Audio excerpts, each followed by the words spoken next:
Very good morning, my dear children. Welcome back to science class. Children, today we are going to begin chapter 2, the microbial world. Okay, आपने micro organism के बारे में आजकल बहुत सुना होगा, क्योंकि आजकल जो ये कोरोना वायरस के बारे में जो सुना है वो क्या है, वो एक्चुअल में माइक्रो ऑर्गेनिज्म है। ठीक है ना। तो माइक्रो ऑर्गेनिज्म क्या होता है, इस चैप्टर में उसके बारे में हम समझेंगे। What is the habitat of micro organism, मतलब माइक्रो ऑर्गेनिज्म कहाँ कहाँ रहते हैं। Right. Types of micro organism में जानेंगे हम इस चैप्टर में।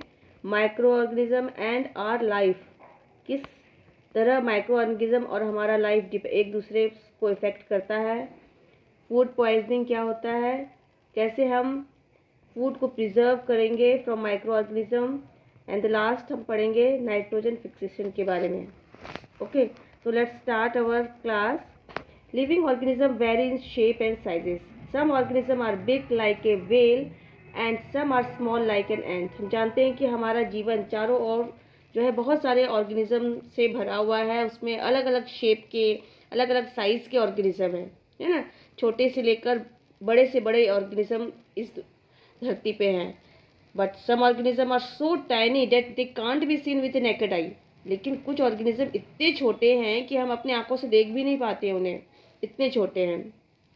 And these micro organism are called microbes और माइक्रो ऑर्गेनिज्म। ऐसे ही ऑर्गेनिज्म को हम माइक्रोब्स और माइक्रो ऑर्गेनिज्म कहते हैं। ग्रीक वर्ड है माइक्रो ऑर्गेनिज्म में। माइक्रोस मतलब होता है स्मॉल एंड ऑर्गेनिज्मस मतलब organism. They can be seen only with the help of instrument called microscope. हम माइक्रो ऑर्गेनिज्म को सिर्फ माइक्रोस्कोप के थ्रू ही देख सकते हैं, इसलिए इसे हम माइक्रो ऑर्गेनिज्म कहते हैं। और जिसके थ्रू हम देखते हैं वो है माइक्रोस्कोप। आप देख सकते हो, ये फिगर आपने लैब में देखा होगा, ये है माइक्रोस्कोप। इससे हम टाइनी ऑर्गेनिज्म को देखने में यूज़ करते हैं। Right. The science which deal with the study of micro organism is called microbiology.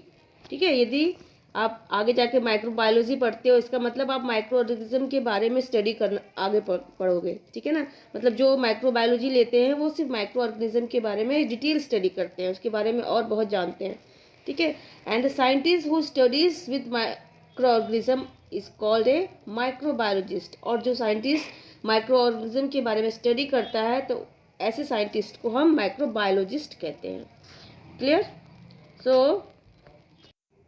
So children, microorganism and microbes are omnipresent. Omnipresent का मतलब होता है कि वो सब जगह प्रेजेंट होते हैं, मतलब हर एक कंडीशन में, हर एक जगह पे वो प्रेजेंट हो सकते हैं। पानी में, समुद्र में, बर्फ़ में या डेजर्ट में आप कहो तो हर जगह वो माइक्रो ऑर्गेनिज्म सर्वाइव कर सकते हैं। They are found everywhere in air, water, soil and in on living on and on living organism.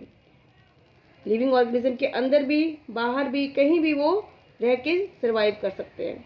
Micro organism can survive in extreme condition like hot spring, desert and polar region. Polar region तक में, मतलब जहाँ की सब जगह बर्फ जमा रहता है, ऐसे जगह पे भी माइक्रो ऑर्गेनिज्म आसानी से सर्वाइव कर लेते हैं। They can even survive in too acidic and too alkaline environment. यदि एसिडिक इन्वायरमेंट है वहाँ पर भी वो आसानी से सर्वाइव कर लेते हैं, और यदि एल्कलाइन इन्वायरमेंट है तो वहाँ पर भी वो एसिड जो है माइक्रो ऑर्गेनिज्म सर्वाइव कर लेते हैं। The air we breathe and water we drink and the food we eat also have microbes. Some microbes live alone and while some group in groups known as colonies. ज़्यादातर microbes जो है कुछ तो ऐसे रहते हैं कि वो अकेले ही सर्वाइव करते हैं, कुछ माइक्रो ऑर्गेनिज्म ऐसे होते हैं जो कि हमेशा ग्रुप में रहते हैं, कॉलोनीज में रहते हैं। राइट। सो उसके बारे में हम आगे भी डिस्कस करेंगे, कौन कौन से माइक्रो ऑर्गेनिज्म है जो ग्रुप में रहते हैं और कौन कौन से माइक्रो ऑर्गेनिज्म है जो कि सिर्फ सिंगल अकेले रहते हैं। ठीक है। Micro organism form a hard outer layer around a body called cyst. Cyst क्या होता है? माइक्रो ऑर्गेनिज्म जो है अपने अराउंड जो है एक हार्ड कवरिंग बना लेता है। जैसे कि आपने देखा आपको नारियल कैसा होता है, अंदर से सॉफ्ट होता है, ऊपर से हार्ड कवरिंग होता है। उसी प्रकार से माइक्रो ऑर्गेनिज्म जो होते हैं, यदि उनका फेवरेबल कंडीशन नहीं होता है, सही टेम्परेचर नहीं होता है, तो वो अपने अराउंड एक कवरिंग बना लेते हैं जिसे सिस्ट कहते हैं, जो कि उन्हें प्रोटेक्ट करता है।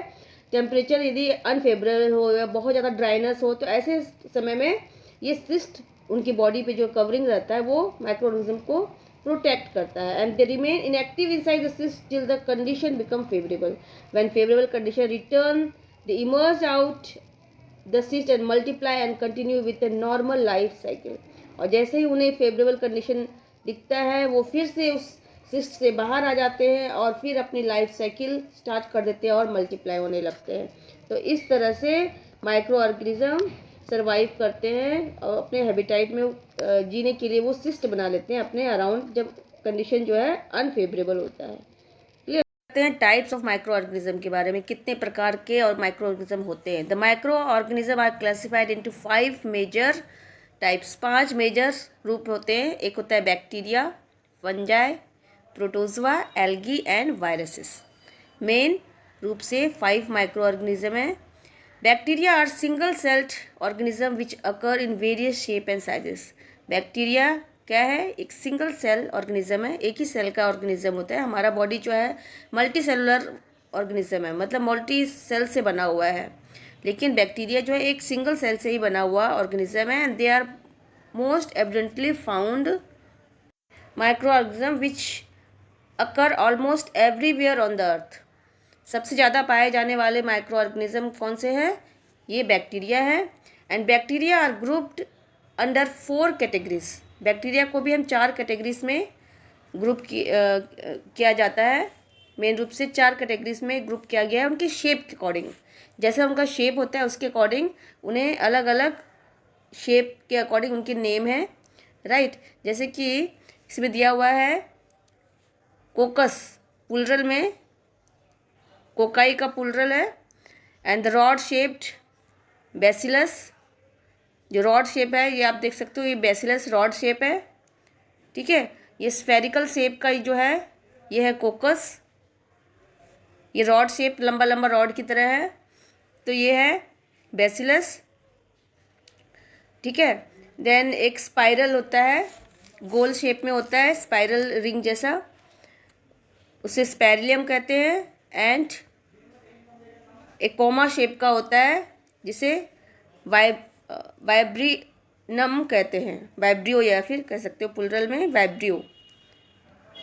तो ये 4 शेप उनके 4 नेम जो है उनके शेप के अकॉर्डिंग है, जैसा शेप है उसके अकॉर्डिंग उनके नेम है, ठीक है. एक है स्फेरिकल शेप जो गोल रहता है, स्फेरिकल शेप में थोड़ा गोल गोल शेप है. फिर रॉड शेप, फिर कॉमा शेप में होता है, छोटे छोटे होते हैं, ठीक है. रॉड शेप, स्पाइरल शेप, इस तरह के इसके नेम के अकॉर्डिंग है. जो स्पाइरल शेप के होते हैं स्पैरेलम कहते हैं उसे, ठीक है. तो ये 4 शेप के अकॉर्डिंग उनके नेम है बैक्टीरिया के, राइट. अब बात करते हैं फंजाई के बारे में.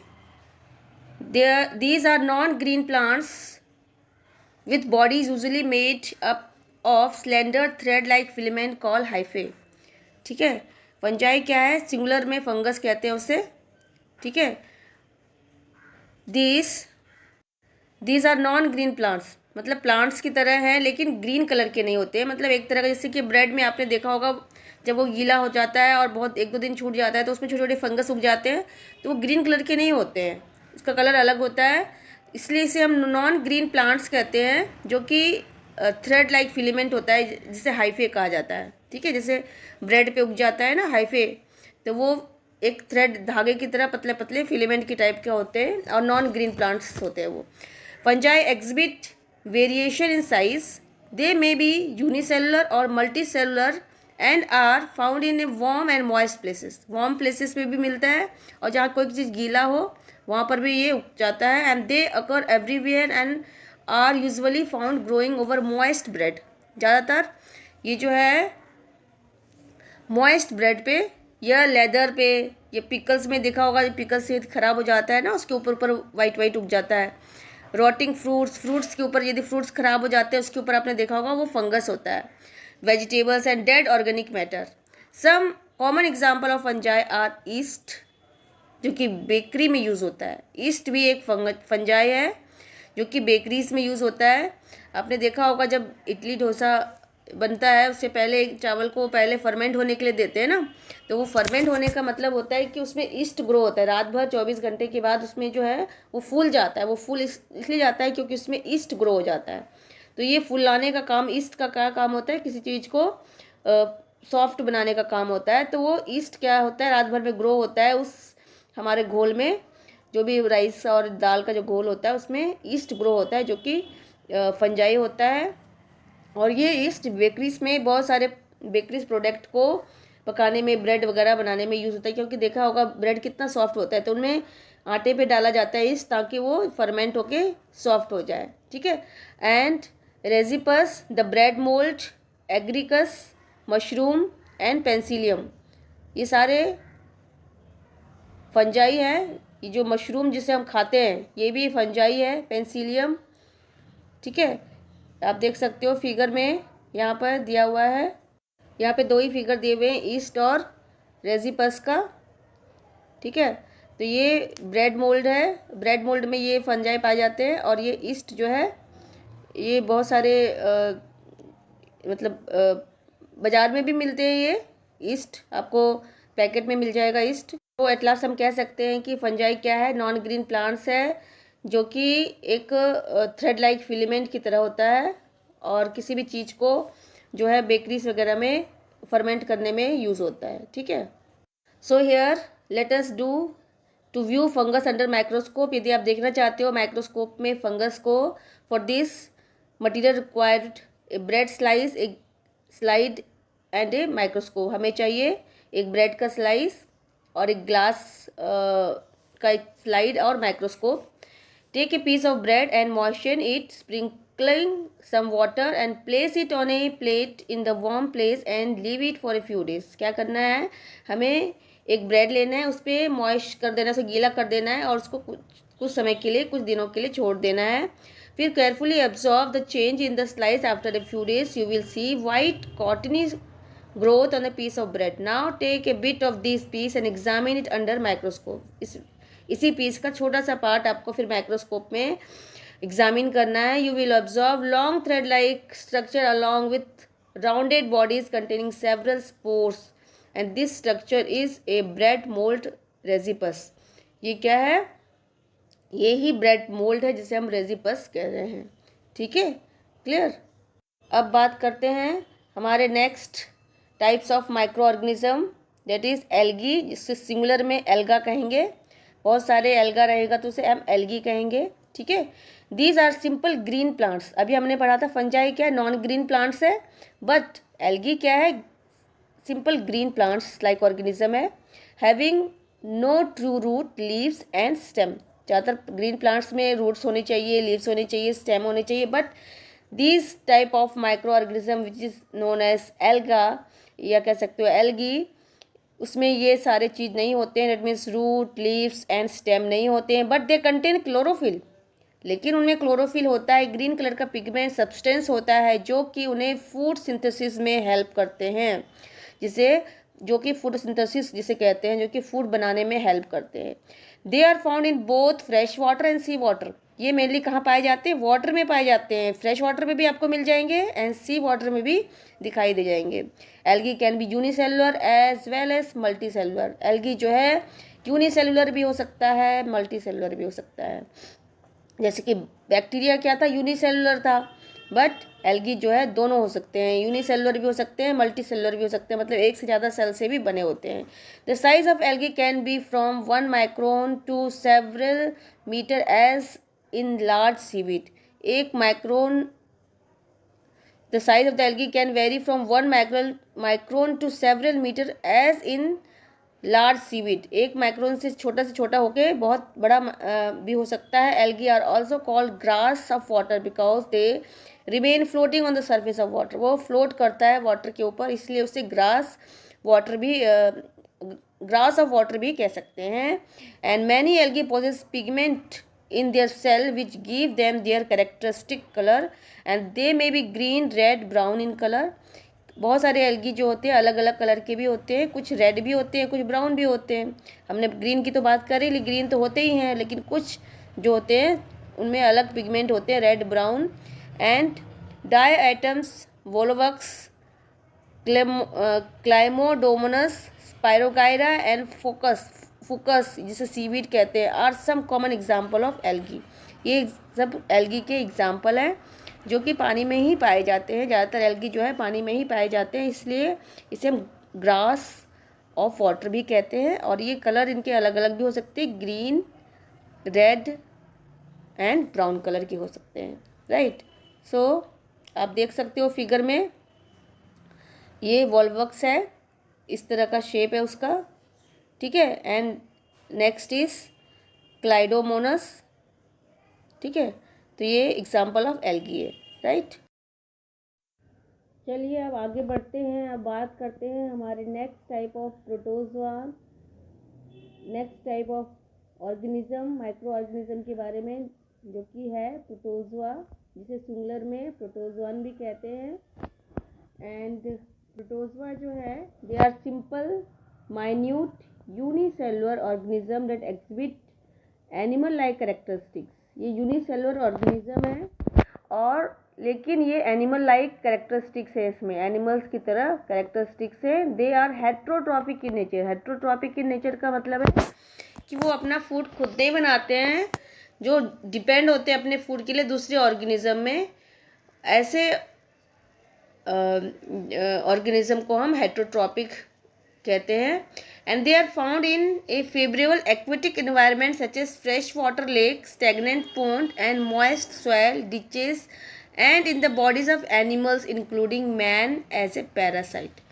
सो प्रोटोजोआ जो है, जैसे कि हमने कहा कि हेट्रोट्रॉफिक इन नेचर है, मतलब वो अपना फूड खुद नहीं बनाते, वो दूसरे एनिमल्स पे डिपेंड होते हैं या कोई भी चीज़ पे डिपेंड होते हैं अपने फूड के लिए, ठीक है। तो ये हर कंडीशन में फ्रेश वाटर में भी दिख जाते हैं, स्टैगनेंट पॉन्ड, गंदा पॉन्ड रहेगा उसमें भी प्रोटोजोआ पाए जाते हैं, मॉइस्ट सॉइल, मिट्टी में भी पाए जाते हैं, एंड डिचेस और इन बॉडीज ऑफ एनिमल्स में भी, और एनिमल्स और ह्यूमन बींग्स में भी पाए जाते हैं, उनकी बॉडीज में भी पाए जाते हैं। They are example of protozoa are, the example of protozoa are amoeba. आप देख सकते हो अमीबा किस तरह से है, ठीक है। पैरामीशियम, ये सारे हेट्रोट्रॉपिक इन नेचर है, वो अपना फूड खुद नहीं बनाते हैं। यूग्लिना, ठीक है।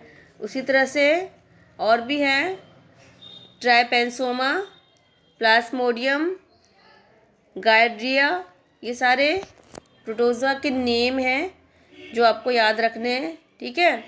मेन रूप से पैरामीशियम, अमीबा, यूग्लिना, ये सारे प्रोटोजोआ हैं जो कि यूनिसेलुलर ऑर्गेनिज्म है। आपको ये क्या याद रखना है कि ये यूनिसेलुलर ऑर्गेनिज्म में एक ही सेल के बने होते हैं, एक ही सेल में एक न्यूक्लियस होता है। आप देख सकते हो ये बीच में न्यूक्लियस है, तो उसमें न्यूक्लियस एक ही होता है। जब एक से ज़्यादा सेल होंगे उसमें फिर अलग अलग सेल में हर एक सेल में एक एक न्यूक्लियस होता है, ठीक है। नेक्स्ट इज वायरस के बारे में जानते हैं।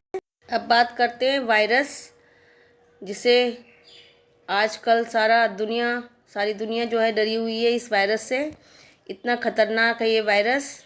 ए virus is a micro organism which exhibit the characteristics of both living and non living. सबसे खतरनाक ये इसमें ये बात है कि वायरस जो है लिविंग भी हो सकती है और नॉन लिविंग, जिसमें जान ना हो ऐसी चीज़ पे भी वायरस हो सकती है। And they are so small that they can't be seen using ordinary microscope and usually studied with the help of powerful microscope called electron microscope।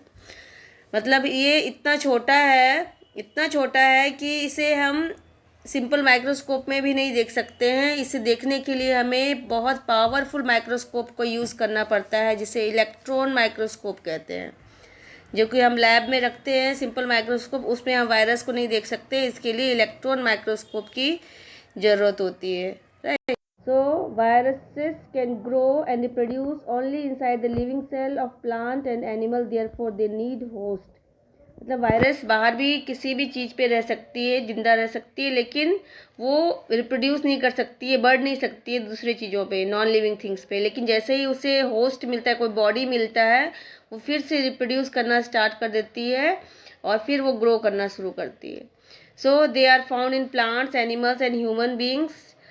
Next है कि इसमें कुछ एग्जांपल्स हैं, जैसे tobacco mosaic virus is an example of plant virus के ये example हैं, tobacco mosaic virus, and some viruses can even infect bacteria. These viruses are called